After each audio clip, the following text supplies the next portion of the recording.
Hello and Assalamu alaikum. This is Asghar Bashir from Kamalia, Pakistan.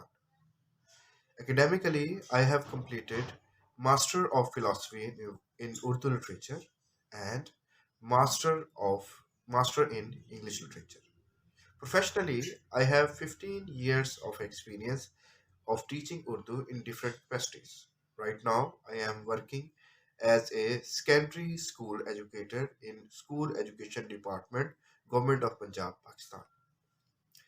As I am very concerned about learning and teaching Urdu, therefore I am writing blogs and different articles on weekly basis. I have also translated a book named Introduction to Linguistics from English to Urdu.